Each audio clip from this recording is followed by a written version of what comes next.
नमस्कार दोस्तों, मैं ज्योतिषाचार्य श्री विकास जी।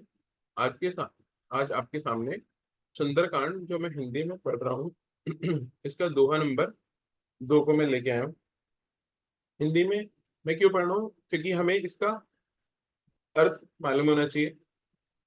ये अ, जिस लैंग्वेज में वो हम मतलब सुन तो लेते हैं और थोड़ा थोड़ा हमें समझ आता है, लेकिन पूरा इसको समझ में नहीं आता।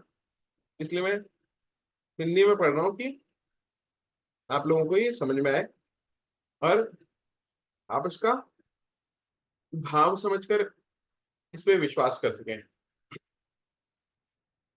तो दोहा नंबर 2, सुंदरकांड, गीता प्रेस का। तुम श्री रामचंद्र जी का सब कार्य करोगे, क्योंकि तुम बल बुद्धि के भंडार हो। यह आशीर्वाद देकर वह चली गई। तब हनुमान जी हर्षित होकर चले।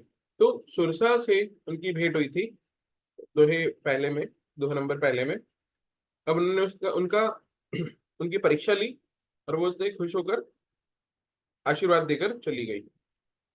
समुद्र में एक राक्षसी रहती थी। वह माया करके आकाश में उड़ते हुए पक्षियों को पकड़ लेती थी। आकाश में जो जीव जंतु उड़ा करते थे, वह जल में उनकी परछाई देखकर उस परछाई को पकड़ लेती थी, जिससे वह उड़ नहीं सकते थे और जल में गिर पड़ते थे। इस प्रकार वह सदा आकाश में उड़ने वाले जीवों को खाया करती थी। उसने वही छल हनुमान जी से भी किया। हनुमान जी ने तुरंत ही उसका कपट पहचान लिया। पवन पुत्र धीर बुद्धि वीर हनुमान जी उसको मारकर समुद्र के पार गए। वहां जाकर उन्होंने वन की शोभा देखी। मधु पशु रस के लोभ से भौरे गुंजार कर रहे थे। अनेक प्रकार के वृक्ष फल फूलों से सुशोभित हैं और पक्षी सम और पशुओं के समूह को देखकर वे मन में बहुत ही प्रसन्न हुए। सामने एक विशाल पर्वत देखकर हनुमान जी भय ताकर उस पर दौड़कर जा चढ़े। शिव जी कहते हैं, हे उमा, इसमें वानर हनुमान की कुछ बड़ाई नहीं है।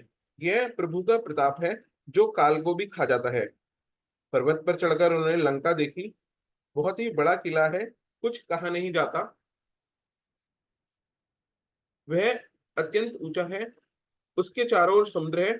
सोने के परकोटे मतलब चार दीवारी का परम प्रकाश हो रहा है।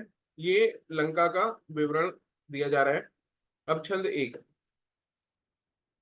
विचित्र मणियों से जड़ा हुआ सोने का परकोट है। उसके अंदर बहुत से सुंदर सुंदर घर हैं। चारों चौराहे, बाजार, सुंदर मार्ग और गलियां हैं। सुंदर नगर बहुत प्रकार से सजा हुआ है। हाथी, घोड़े, खच्चरों के समूह तथा पैदल और रथों के समूह को कौन गिन सकता है। अनेक रूपों के राक्षसों के दल हैं। उनकी अत्यंत बलवती सेना वर्णन करते नहीं बनती थी। छंद 2। वन, बाग, उपवन, फुलवाड़ी, तालाब, कुएं और बावलियां सुशोभित हैं। मनुष्य, नाग, देवता और गंधर्वों की कन्याएं अपने सौंदर्य से मुनियों के भी मन को मोह लेती हैं। कहीं पर्वत के समान विशाल शरीर वाले बड़े ही बलवान मल मतलब पहलवान गरज रहे हैं। वे अनेक अखाड़ों में बहुत प्रकार से भिड़ते और एक दूसरे को ललकारते हैं। छंद 3। भयंकर शरीर वाले करणों युद्ध यतन करके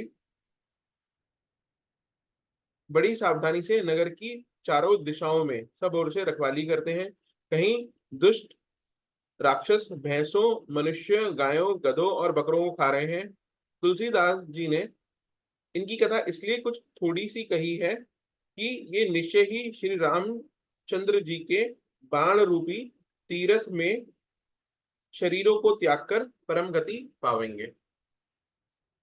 तो दोस्तों, ये हो गया दोहा नंबर 2 और छंद 1, 2, 3 पूरा। आशा करता हूं कि आप इन वीडियोस का आनंद ले रहे होंगे और इनको सुन रहे होंगे। आप इन वीडियो को लाइक करेंगे, मेरे चैनल को सब्सक्राइब करेंगे। भगवान प्रभु श्री राम और हनुमान जी आप पे आशीर्वाद बनाए रखें। इसी